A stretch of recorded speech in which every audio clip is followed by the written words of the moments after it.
الله وبركاته. بسم الله الرحمن الرحيم.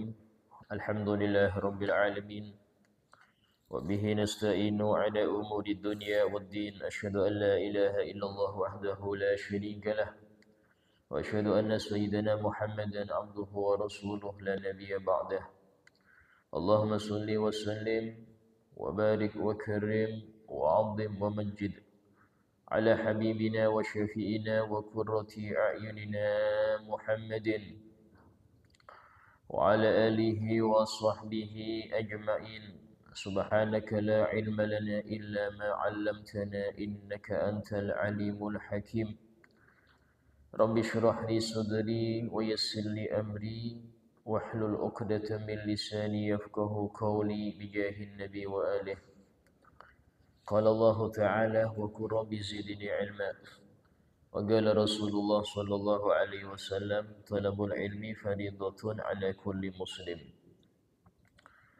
وقال الإمام عبد الله بن حسين الطاهر بعلوي رضي الله عنه ورضي عنا به ورحمه الله ورحمنا به ونفعنا به في الدارين آمين.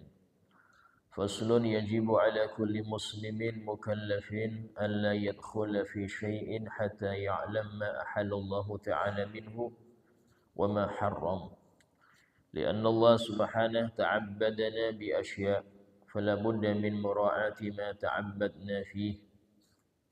وقد أحل البيع وحرم الربا، وقد قيد الشرع هذا البيع بآل التعريف. Pada subuh ini kita selesai pembahasan tentang apa-apa yang terjadi pada hari kiamat. Maka kita masuk pada kajian tentang fiqhul muamalah, fikih tentang muamalah. Dan ini sangat penting karena muamalah itu sendiri sudah menjadi kegiatan kita sehari-hari, sehingga harus kita mengetahui bagaimana muamalah kita itu. Dan itu beliau mulai dengan permulaan ucapannya, yajibu ala kulli muslim mukallaf. Wajib bagi setiap muslim yang mukallaf, yaitu yang balik dan berakal. Apa yang diwajibkan? Jangan dia masuk kepada suatu perbuatan, suatu pekerjaan sampai dia mengetahui apa yang Allah halalkan daripada pekerjaan itu dan apa yang Allah haramkan. Artinya di sini seseorang itu tidak boleh dia melakukan suatu kegiatan yang dia nggak tahu hukumnya. Nggak boleh dia melakukan suatu kegiatan yang dia tidak ngerti hukumnya apa. Kenapa demikian? Kata beliau, karena Allah Ta'ala memerintahkan kita untuk beribadah dengan berbagai macam ibadah. Dan ibadah ini bukan hanya urusan sholat, urusan zakat, tidak. Tapi ibadah itu adalah mentaati semua perintahnya dan menjauhi segala larangannya. Dan perintah dan larangan Allah bukan hanya berkaitan dengan sesuatu yang murni ibadah. Ya, contoh di dalam kita makan. Di situ ada yang diperintahkan, ada yang dilarang. Diperintahkan makan yang halal. Diperintahkan makan jangan sampai kekenyangan. Dilarang makan yang berlebihan, makan yang enggak jelas ini halal atau haram. Seperti ini contoh. Sehingga dalam hal ini sama juga ketika kita melakukan pekerjaan, ya. Karena pekerjaan itu kalau tidak diatur oleh syariat, maka semua orang akan menghalalkan segala cara dengan alasan mencari nafkah. Orang akan mengatakan, yang penting saya wajib nyari nafkah, terserah sudah caranya kayak apa. Karena itulah wajib diberitahu ini yang boleh, ini yang enggak boleh. Fala budda min mura'ati ma ta'abbadna bih, karena itulah wajib seseorang itu untuk memperhatikan bahwasanya ibadah-ibadah yang diwajibkan oleh Allah itu apa saja, dan larangan-larangan yang dilarang oleh Allah itu apa saja. Waqad ahallal bai'a wa harrama riba. Dan Allah sudah menghalalkan jual beli dan mengharamkan perbuatan riba. Allah menghalalkan jual beli dan mengharamkan riba. Dalam Al-Quran Allah Ta'ala berfirman, wa ahallallahu al-bai'a wa harrama riba. Ketika orang-orang kafir mengatakan, wa qalu innamal bai'u mithlu riba. Mereka berpendapat, orang-orang kafir Quraisy, kafir musyrik waktu itu, bahwasanya jual beli itu sama dengan riba, gak jauh beda. Tapi Allah tolak dengan wa ahallallahu al-bai'a wa harrama riba. Ya, apa perbedaannya Ustaz antara jual beli dengan riba? Contoh nih, ada orang dia menjual daripada baju. Baju ini dia beli harganya 100.000. Sehingga akhirnya dia menjualnya lagi dengan harga 150. Ya, jadi dia membeli harga 120, dia jual harga 150. Di sini berarti dia dengan modal 120 mendapatkan 30.000.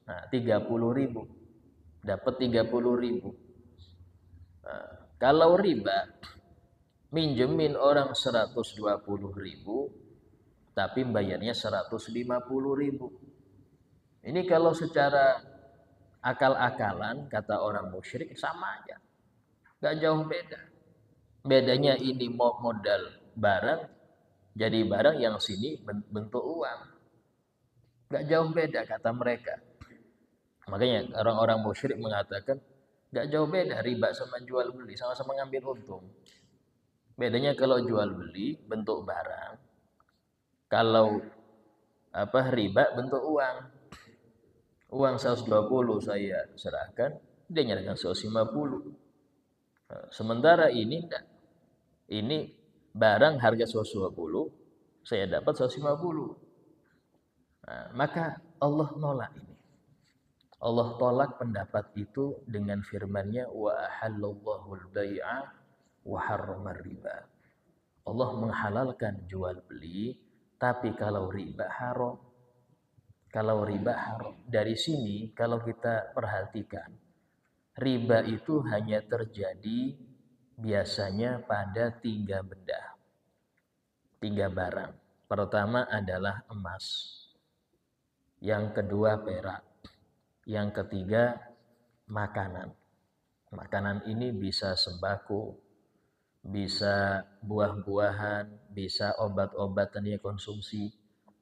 Ya, dan itu bentuk barter. Bentuk barter. Ya. Nah, kalau seandainya barter ini apa Ustaz? Ya tukar menukar sejenis. Kalau uang dengan uang. Kalau uang ini kenapa disamakan masuk riba? Karena dia uang ini hukumnya sama dengan emas. Karena itulah mengapa uang itu wajib zakat, padahal nggak ada di Quran dan hadis kewajiban zakat uang kertas. Karena uang kertas itu nilainya nilai emas. Setiap negara itu nggak boleh dia mencetak uang kecuali dia harus menyerahkan emas seharga uang yang mau dicetak. Kemana nyerahkannya? Ke Bank Dunia. Sehingga duit yang dia cetak itu bisa berfungsi di luar negaranya. Kalau dia hanya main cetak saja, nggak nyerahkan daripada emas ke Bank Dunia, maka duit dia nggak laku di luar. Karena nggak ada gunanya. Apa kertas? Nggak ada gunanya kertas itu. Kenapa bernilai kertas itu? Karena ada emas yang dititipkan. Karena itulah negara menangkap orang-orang yang bikin uang palsu. Karena merugikan. Kalau kebanyakan uang, sementara yang disetor itu kurang, maka terjadi inflasi. Ya, itu duit banyak 100.000, nilainya cuma 10.000. Itu inflasi kan. Makanya kayak seperti real itu di Saudi itu, ya, itu saya pernah cek tuh 9 tahun lalu, ya, kita make ongkos dari hotel itu ke Masjid Aisyah itu 40 real. Bolak-balik 40 real. Nah, sekarang sama juga. Masih 40 real. Tidak berkurang. Tidak berkurang 40 real. Cuman harganya ke Indonesia lebih mahal. Yang dulu itu gak sampai 4.000, 3.000 berapa. Nah, sekarang hampir 5.000. Itu yang bikin beda. Kalau realnya gak berubah, ongkosnya gak berubah. Ya. Istilahnya itu harga yang dulu satu real tetap 1 real, nggak berubah. Cuman yang berubah harga dari kita. Kenapa? Karena uang mata kita turun.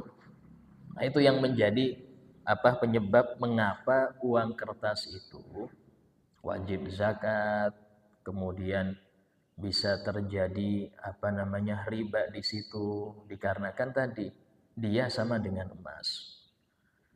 Nah, sehingga dalam hal tersebut tukar menukar uang dengan uang, ya, atau emas dengan emas, atau perak dengan perak, atau makanan dengan makanan, itu bisa terjadi riba kalau nggak pakai aturan. Apa aturannya? Dia harus sesuai di dalam 3 perkara. Dia harus lengkap 3 syarat ini. Yang pertama adalah at-tamatsul. Dia harus sama nilainya. Barter uang 100.000 harus dengan 100.000. Mau jumlahnya 1 lembar atau 2 lembar 50 atau 10 lembar 10 terserah. Yang penting nilainya sama. Beras sekilo harus barter dengan beras sekilo. Mau itu beda jenis, yang situ siam unus, yang sini beras kampung, tidak peduli dalam hal ini. Ya, rugi usul yang siam unus, ya sudah jangan barter sampean. Kalau gitu ya sampean jual aja, jangan barter. Kalau barter wajib ukurannya sama. Emas dengan emas harus sama, ukurannya harus sama. Itu yang pertama, harus tamaful. Karena itulah kita bilang nggak boleh ya orang yang dia bekerja atau bermuamalah dengan nukar duit biasanya di sebelum hari raya. Nuar duit baru. Ya.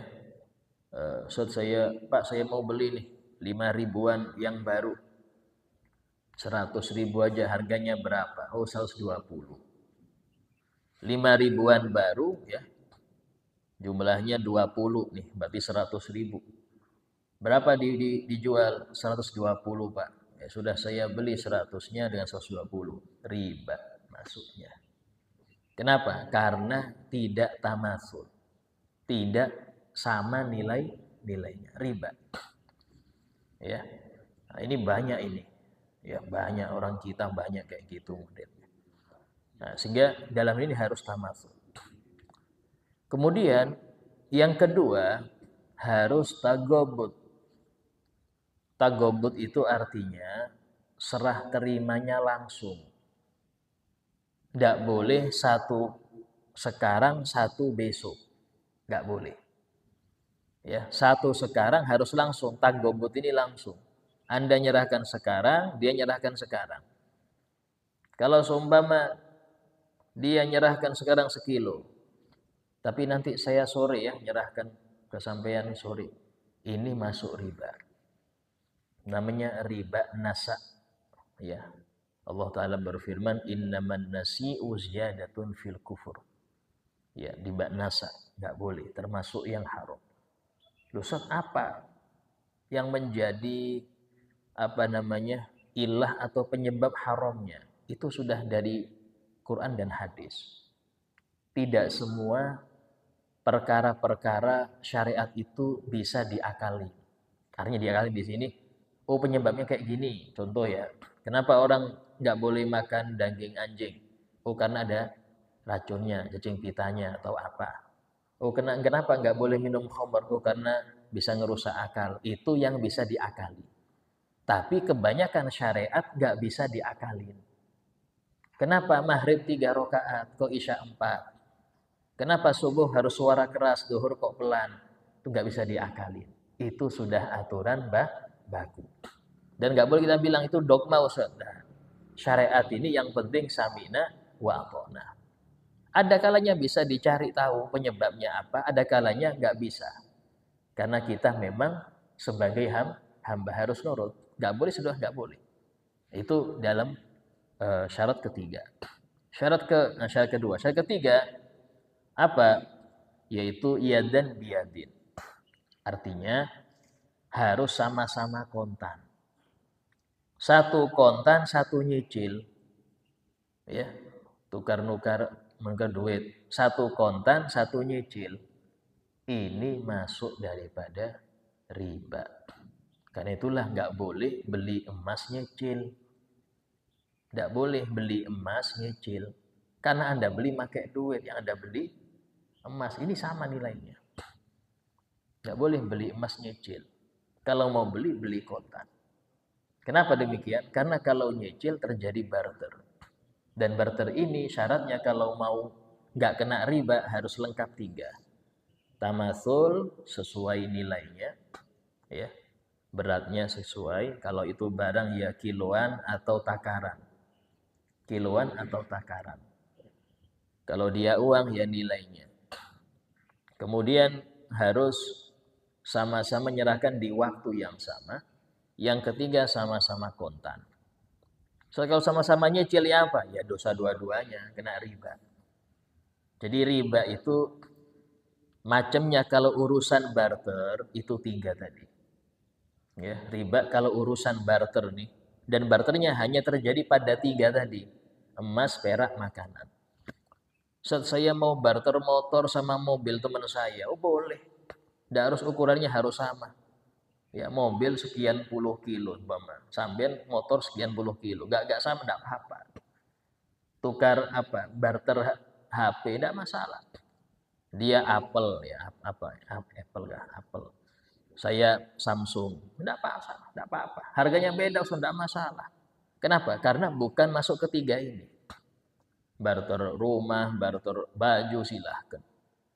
Yang nggak boleh itu yang bukan nggak boleh, yang syaratnya banyak itu yang khawatir kena riba di 3 ini. Emas, perak, makanan. Ini kalau terjadi barter harus 3 lengkap. Itu apa tadi? Tamasul, tagabut, ya dan biadin. Ya. Nah, kemudian ada pengecualian. Apa itu? Yaitu kalau tukar dengan uang mata uang lain. Contoh dolar ke rupiah, rupiah ke dolar. Itu tidak masalah berubah. Dalam masalah ini pengecualian tidak apa-apa berubah. Ya, beli dolar harga jualnya sekian. Kalau harga beli sekian itu beda itu. Ya, real harga jualnya sekian. Kalau harga beli sekian itu beda, tidak masalah. Kalau itu bentuk money changer, yaitu merubah mata uang. Itu tidak apa-apa dalam masalah konteks ini. Ya. Nah, kemudian ada riba yang selanjutnya, yang nomor 4. Tadi kan riba 3 ini masalah barter nih. Ada riba yang keempat, yaitu riba gorot. Riba hutang piutang. Dan ini dijelaskan oleh Nabi SAW dalam hadisnya, kullu qardin jarra naf'an lil mughrib fahuwa riba. Setiap penghutangan yang terjadi keuntungan bagi yang memberi hutang, transaksi utang piutang yang ada keuntungan, ada manfaat bagi orang yang memberi hutang, maka manfaat itu namanya riba. Jadi riba dalam masalah gorot tidak melulu bayarnya lebih, walaupun kebanyakan itu. Dan ingat ya, dosa riba ini berat.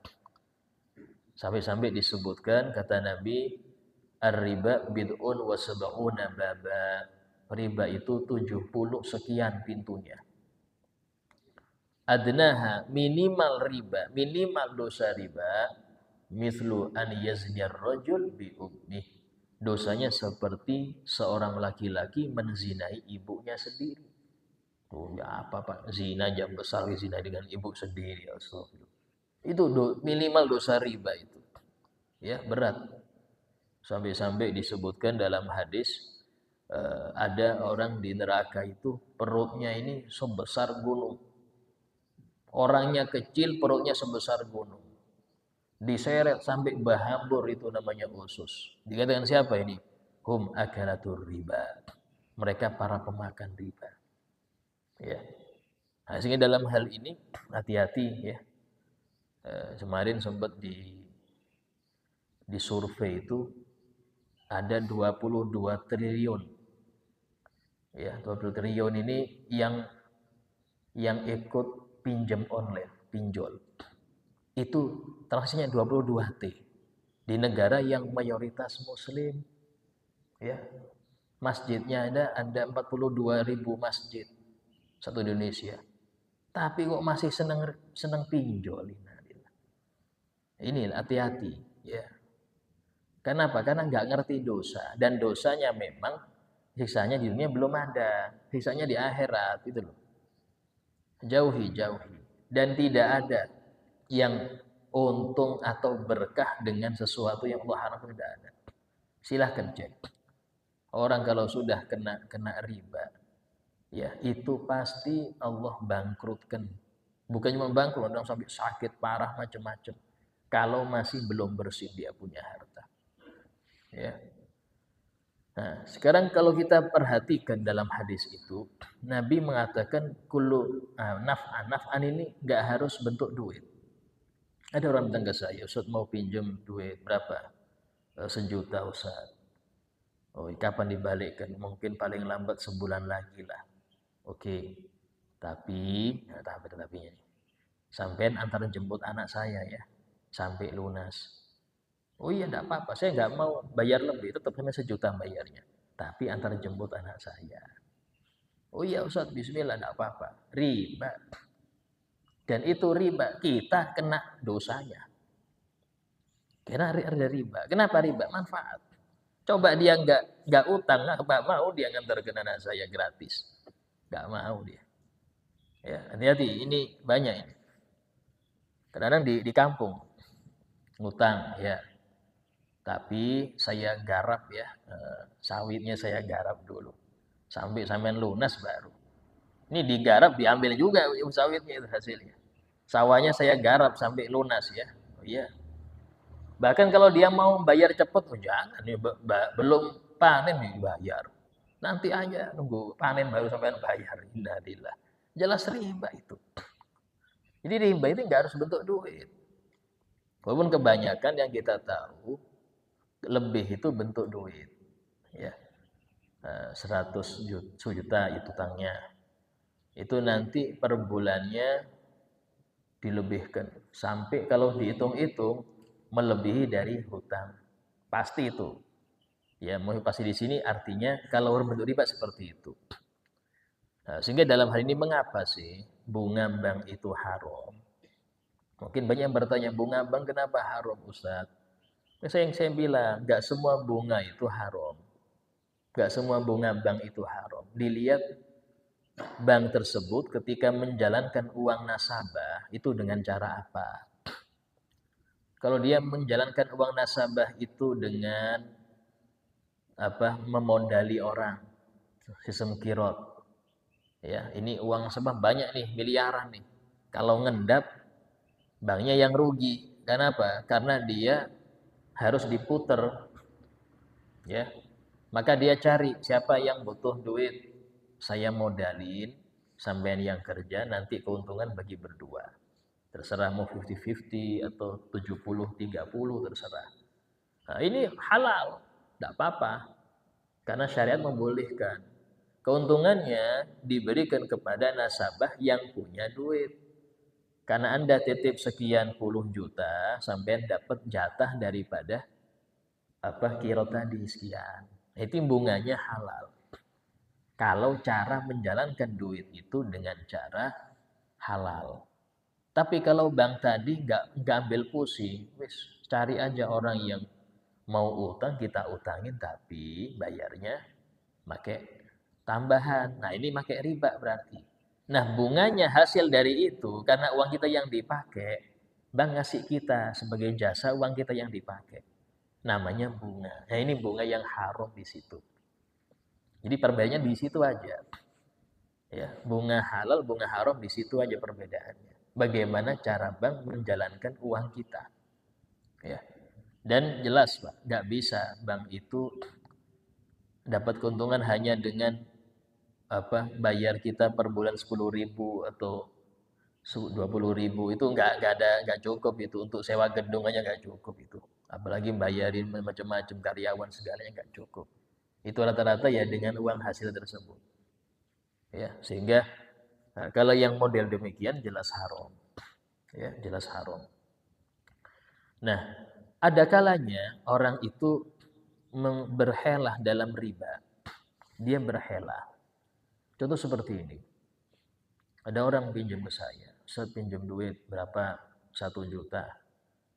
Wah, saya ini tidak mau minjemin, nggak ada untung itu. Tapi saya juga nggak mau riba. Ini repot lagi nih. Saya nggak mau minjemin, nggak ada untung. Karena duit saya kalau saya modalkan muter ini, untung saya. Nah, ya gini aja sudah. Mana HP kamu? Ya, ini saya beli HP itu 1 juta. Nih 1 juta. Mana HP-nya? Ya. Nah sekarang kamu beli HP ini 1,5 juta, tapi nyicil. Dimulai cicilan bulan ke depan berapa? 300 selama 5 bulan. Ya ini modelnya nggak riba. Modelnya nggak riba karena jual beli. Tapi itu riba. Tetap dosanya ada. Karena dia politik dalam riba. Wah, politik dia. Oh, saya nggak riba loh ya. Saya cuma membeli HP Anda. Nah, HP Anda ini saya jual lagi 1,5. Ya, nyicilnya nanti bulan depan 300.000, 5 kah? Ya, cicilan. Enggak. Dohirnya nggak riba, dohirnya. Tapi kalau diteliti, riba juga Ustaz. Ini sama. Modelnya sama. Ini hati-hati urusan riba, hati-hati. Ya. Tidak berkah sesuatu itu kalau sudah urusan bikin murka Allah. Bahkan dosa riba ini Allah jelaskan dalam Al-Quran, ya ayyuhalladzina amanu taqullaha wa dharu ma baqiya minar riba in kuntum mu'minin. Wahai orang-orang beriman, takutlah kalian pada Allah dan tinggalkanlah sisa-sisa riba kalau kalian benar-benar beriman. Apa artinya? Kalau masih terkait punya utang, segera lunasi. Di final tidak apa-apa sudah. Yang penting saya lepas. Yang penting saya lepas. Final tidak apa-apa. Mau bayar banyak tidak apa-apa. Yang penting saya beres. Itu yang dimaksud badaru mabaq min riba. Kalau kalian beriman. Fa illam taf'alu, kalau kalian enggak mau melakukan itu, fa'danu biharbin minallah wa rasulih. Izinkan untuk diperangin Allah dan Rasulnya. Ini diperangin Allah ini berat, Pak. Kata ulama, ada 2 dosa besar yang imbas itu diperangin Allah. Anda hidup itu dari Allah. Rezeki dari Allah, hidup di bumi Allah. Anda di bawah langitnya Allah. Anda mau diperangin Allah, selesai. Ada 2 dosa besar yang ancamannya diperangin oleh Allah. Pertama, riba. Yang kedua, musuhi waliullah. Dalam diskusi Allah berfirman, man adali waliyan faqad adantuhu bil harb. Barang siapa yang memusuhi waliku, maka aku serukan peperangan pada dia. Berat. 2 ini aja yang berat itu. Yang sampai Allah itu ngancam perang dengan dia. Ini diancam Allah, Pak. Untuk perang jadi apa kita? Nah, ini yang berat di situ, ya. Sehingga dalam hal ini penting untuk seseorang, dia harus tahu cara jual belinya itu kayak apa. Jangan sampai dia nganggap dirinya sudah benar jual beli, tapi nggak sesuai aturan. Karena itulah di dalam konteks hadis Nabi bersabda, at-tajirus saduq yusharu ma'asyuhada yaumal qiyamah. Ya. Orang yang pedagang yang jujur itu akan dikumpulkan di hari mahsyar dengan para syuhada, orang mati syahid. Ditanya, sampai perang di mana Pak wafatnya? Oh, saya nggak pernah perang Pak. Meninggalnya di kasur aja. Loh, kok kumpul di sini? Iya, pedagang jujur Pak. Pedagang jujur gabung dengan para syuhada. Apa yang sudah jujur di sini? Yaitu dia tidak melakukan sesuatu yang diharamkan oleh Allah dalam dagangnya. Urusan dagang ini, kalau sedikit aja kita salah, itu bisa dosa. Dosanya mengakibatkan hasil yang kita dapat gak murni halal. Sampai-sampai ada surat khusus urusan itu. Apa? Wailul lil mutaffifin. Celaka untuk orang-orang yang curang. Ini kepada pedagang. Apa pedagang apa? Dalam mengurangi timbangan, ngurangin takaran. Termasuk mengatakan ini barang nggak ada cacatnya ya Pak. Wah ini nomor 1 ini. Padahal dia ngerti, ini nomor 3, ngerti. Dia tutupin cacatnya, padahal dia tahu hukumnya nggak halal. Kenapa? Kalau dia tahu bisa dia tawar, bisa nggak untung saya. Nah, itulah saya tutupin itu biar dia, oh iya gak Pak, iya. Padahal harus amanah. Orang yang punya barang dia lebih ngerti barangnya, sehingga dia kalau nggak menunjukkan aib barang itu atau kekurangannya, dia dolim kepada yang pembeli. Nah ini loh bahayanya kalau nggak ngerti ilmu di dalam jual beli bagi yang jual beli. Nah, kita semua hampir tiap hari jual beli. Kalau nggak jadi penjual ya jadi pembeli kita. Hampir tiap hari. Kalau nggak ngerti itu besok repot. Ya. Sehingga dalam hal ini kata beliau jual beli itu dijelaskan syarat-syaratnya, rukun-rukunnya yang harus diperhatikan oleh setiap orang yang terjun di dalam jual beli. Apa saja syarat rukunnya Ustaz? Insya Allah kita bahas yang akan datang. Apa saja itu ya. Sebagai paripurna majelis, mungkin ada yang mau bertanya, silahkan tanyakan. Oh iya, silahkan. Waalaikumsalam warahmatullahi wabarakatuh. Arisan uang dan arisan barang itu yang mana diperbolehkan, apakah termasuk riba? Oh iya. Yang kedua, pernah ditawarkan angsuran emas dengan cara membayarnya diangsur, tapi emas itu dimiliki setelah lunas. Jadi selama tidak lunas maka belum bisa dibawa pulang. Apakah itu riba atau tidak? Yang ketiga, tentang tabungan kripto, punya saham.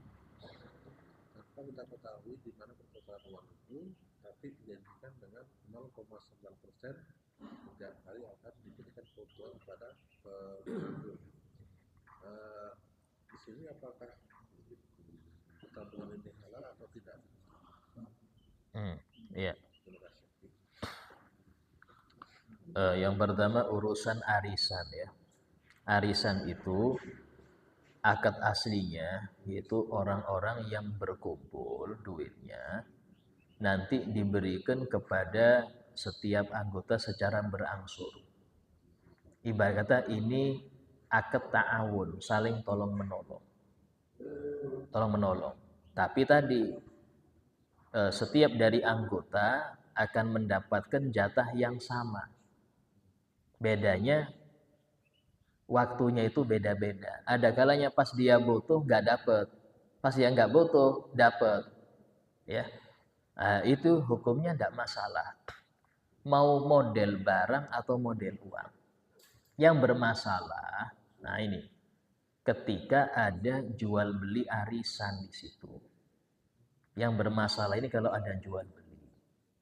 Contoh jual beli gini, saya mau dapat pertama, ya.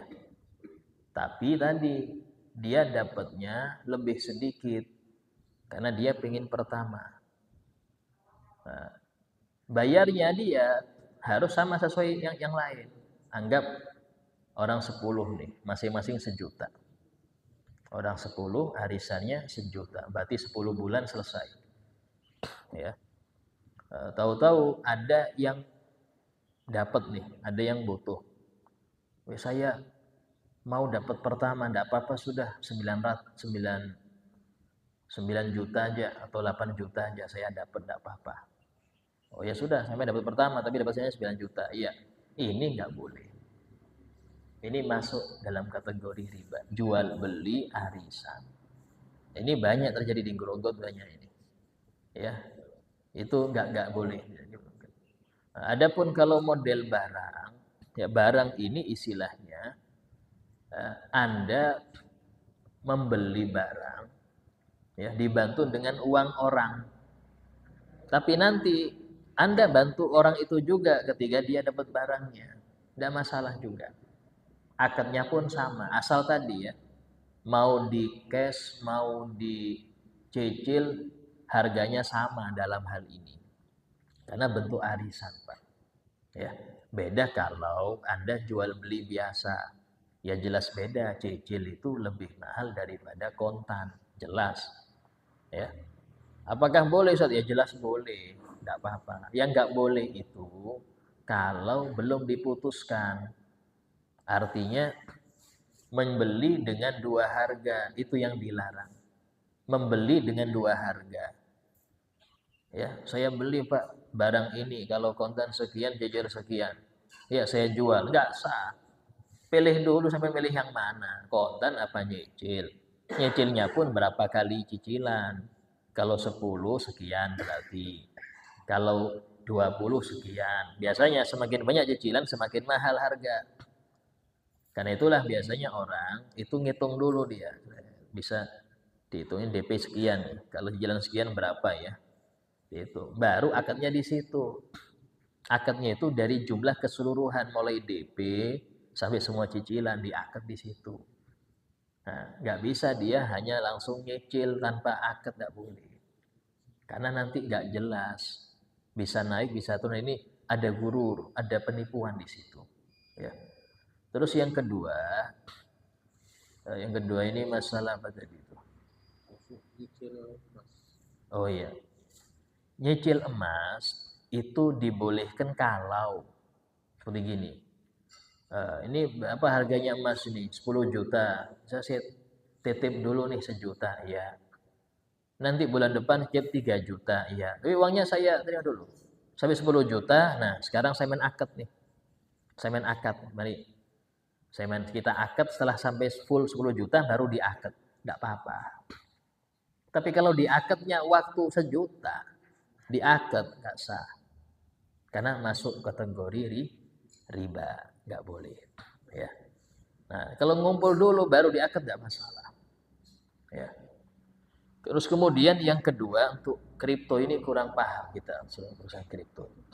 Cuman yang jelas kalau di situ kita ada keraguan, artinya siapa yang tanggung jawab nih? Resiko duit hilang siapa yang tanggung jawab?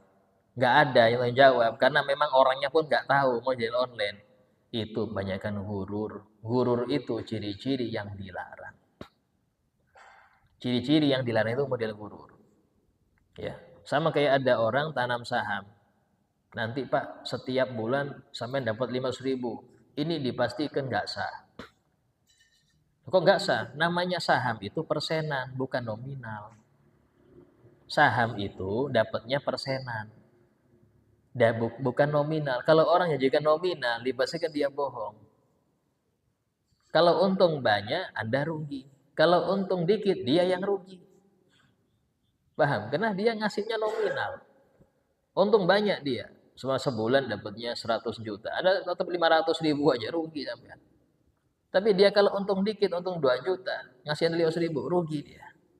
Sementara Allah tidak mungkin membolehkan suatu transaksi yang di situ ada kemungkinan merugikan dua belah pihak.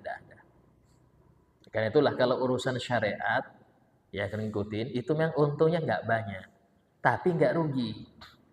Untung nggak banyak, tapi nggak ada yang dirugikan. Nah, bedanya kita enggak kan, cari untung banyak cepat, tapi kalau rugi bisa ambles itu. Nah, itu syariat nggak membolehkan seperti itu. Ya. Nah, demikian. Pertanyaan lain? Oh ya, silahkan.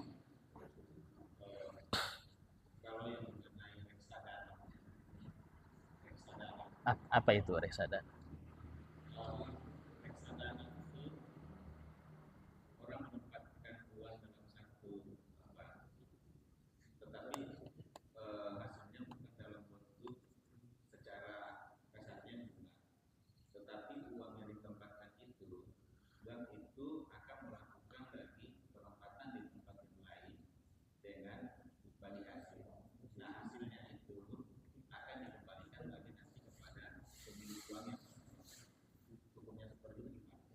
Tergantung uang apa, bank menjalankan uang itu dengan cara apa. Itu sama dengan bunga tapi bentuk barang kan. Jadi dia nggak langsung bentuk duit, tapi bentuk barang. Itu kembali ke masalah hukum bunga tadi. Uang kita yang diputer itu diputer dengan cara apa? Kalau caranya baik, tanam saham atau murabahah ya, maka itu halal, tidak apa-apa. Tapi kalau dengan cara meminjamkan dengan riba, ya, dan itu kebanyakan, maka hasilnya haram. Hasilnya haram, ya. Karena tadi dia adalah hasil dari menghutangin dengan cara riba. Karena duit kita yang dipakai, dia membalas jasa kita dengan kasih duit atau barang sama, gak jauh beda. Nah, sehingga kita harus tahu nih, ini duit saya diputar kayak apa modelnya. Nah, itu penting dalam hal tersebut ya. Tanya lain? Alhamdulillah, insyaallah paham semuanya. Ya, semoga kita bisa terjaga dari segala hal yang membuat Allah murka, terjaga dari segala riba dan segala tipu dayanya. Ala hadiniyah wa kulli niyatin salihah. Al-Fatihah. Bismillahirrahmanirrahim. Alhamdulillah rabbil alamin arrahmanir rahim maliki yaumiddin.